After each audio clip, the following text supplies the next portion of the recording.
விசாரணைக்கு அழைத்துச் செல்லப்பட்ட கோவில் காவலாளி அஜித்குமார் உயிரிழந்த சம்பவம் தமிழகத்தில் பெரும் அதிர்வலையை ஏற்படுத்தியுள்ளது.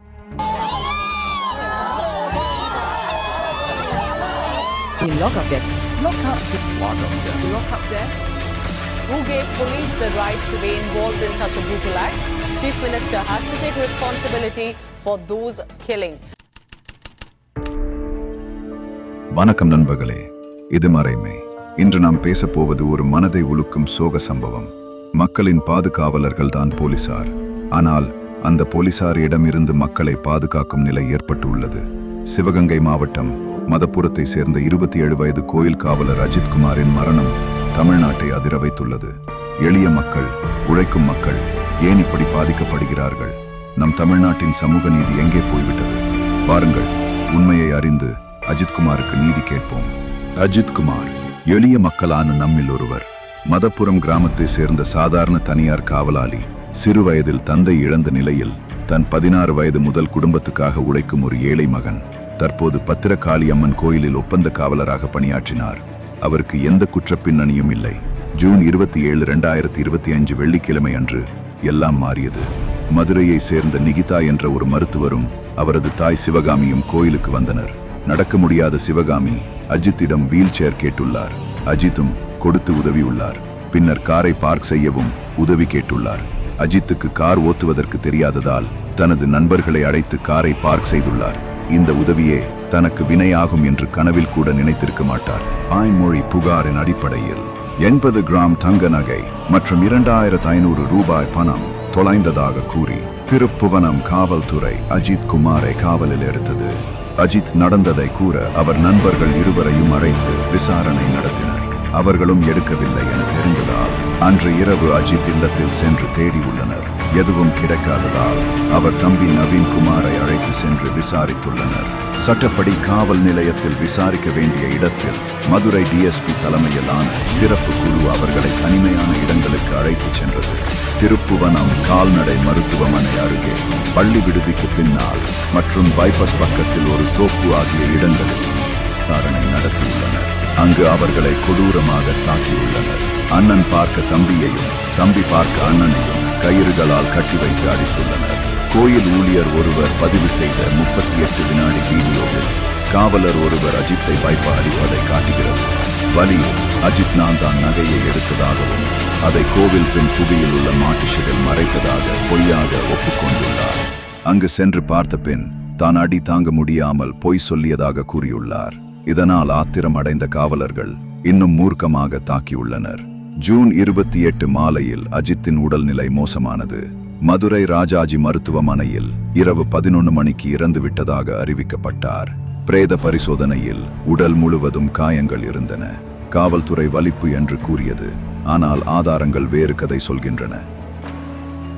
திருப்புவனம் காவல் நிலையத்தில் ஹெட் கான்ஸ்டபிள் கண்ணன் பதிவு செய்த FIR-இல் அஜித்குமார் மதப்புரம் பத்திரகாளி அம்மன் கோயிலின் அருகே உதவி ஆணையர் அலுவலகத்தின் பின்புறம் உள்ள பசு கொட்டகையில் திருடப்பட்ட நகைகளை மறைத்து வைத்ததாக அஜித் கூறியதாகவும், நகைகளை மீட்க முயலும் போது அவர் தப்பிக்க முயன்று விழுந்து வலிப்பு தாக்குதலால் இறந்ததாகவும் FIR குறிப்பிடுகிறது.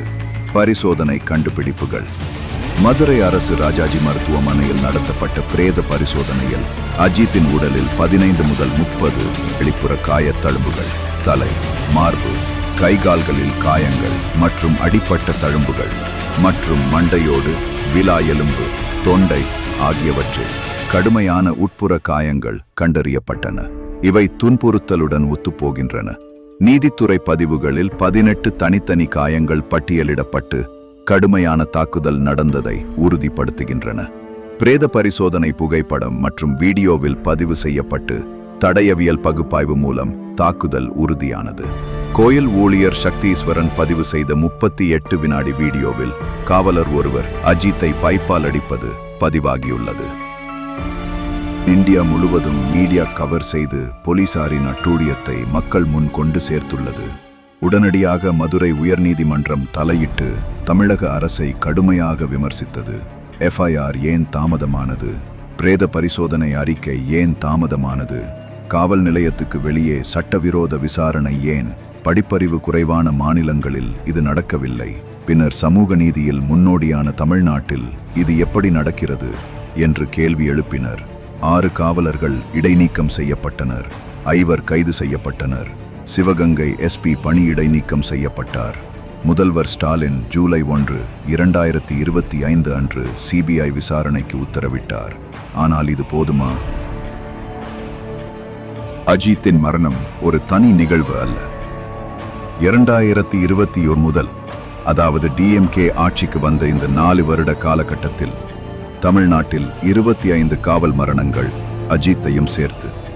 நாமக்கல் பிரபாகரன் முதல் மெரினாவில் விக்னேஷ் வரை நம் மக்கள் காவலில் இறக்கின்றனர். சாத்தான்குளம் நினைவிருக்கிறதா? 2020 ஜெயராஜ் மற்றும் பென்னிக்ஸின் மரணம் நம்மை உலுக்கியது. அது இந்தியாவின் தலைப்பு செய்தியாக மாறியது. அப்போது எதிர்க்கட்சி தலைவராக இருந்த ஸ்டாலின் நீதி கேட்டார். அன்றைய முதல்வர் எடப்பாடி பழனிசாமி தான் பொறுப்பு எடுக்க வேண்டும் என்று கூறினார். இப்போது முதல்வராக என்ன மாற்றம் நடந்துள்ளது? எங்கே போனது உங்கள் சமூக நீதி? 2024 RTI தரவு அடிப்படையில் புழல் சிறையில் 300க்கும் மேற்பட்ட கைதிகள் கை கால் உடைப்புகளுடன் திரும்பியதாக கூறுகிறது. இதில் 75% சிறு சிறு குற்றங்களுக்காக விசாரணை சென்றவர்கள். காவல்துறை குளியலறையில் வழுக்கி விழுந்தார்கள் என்கிறது. உயர்நீதிமன்றமே ஏன் எந்த காவலாளிகள் வழுக்கி விழுவதில்லை என்று கேட்ட செய்திகள் எல்லாம் நாம் அறிந்தது. 2018 ஸ்டெர்லைட் துப்பாக்கி சூட்டுக் கொலையில் 13 தமிழர்கள் இறந்தனர். நீதிபதி அருணா ஜெகதீசனின் அறிக்கை குற்றவாளிகளின் பெயரிட்டது. அந்த அறிக்கை எங்கே? மறைக்கப்பட்டுவிட்டதா? ஏன் பொறுப்பு இல்லை? ஏன் ஏழைகள், அஜித் மாதிரிப்பட்ட எளிய மக்கள் மட்டும் எப்போதும் பாதிக்கப்படுகிறோம்? சமூக நீதியை பாடும் நம் தமிழ்நாடு நம் மக்களை ஏன் தோல்வியடையச் செய்கிறது? அந்த 24 லாகப் மரணம் ஆனவர்களின் குடும்பங்களின் நிலை என்ன? ஏன் அந்த செய்திகள் வெளியே வரவில்லை? வந்தாலும் ஏன் வெறும் செய்தியாக மட்டும் மறைகிறது? அவற்றில் ஒரு செய்தி ஃபிளாஷ் ஆகி இருந்தால் கூட இன்று அஜித் நம்மோடு இருந்திருப்பார் அல்லவா? அஜித்தின் குடும்பத்தினரோடு பேரம் பேச முயற்சி செய்ததாக சில தகவல் வந்தன. அப்படி என்றால் பல மரணங்கள் பேரத்தின் மூலமாக மறைக்கப்படுகிறதா? நண்பர்களே, சகோதர சகோதரிகளே, இது நம் தமிழ்நாடு. நீதி, கலாச்சாரம், பெருமையின் பூமி. ஆனால் நம் மக்கள் துன்புறுத்தப்படும் போது எப்படி மௌனமாக இருக்க முடியும்? அரசு நினைவில் கொள்ள வேண்டியது, காவல் நிலையம் மற்றும் இராணுவம் இருந்தால்தான் நாம் நம் வீட்டில் நிம்மதியாக தூங்குகிறோம். ஆனால் அந்த காவல் நிலையத்தினால் அப்பாவிகள் துன்பமடையும் போது அதை ஏற்றுக்கொள்ள நெஞ்சம் மறுக்கிறது.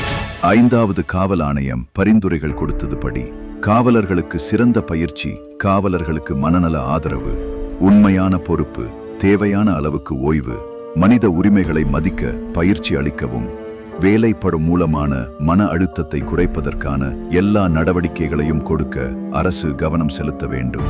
இப்போது குற்றத்தில் ஈடுபட்டுள்ள காவலர்களுக்கு தகுந்த தண்டனை பெற்றுத்தர வேண்டும்.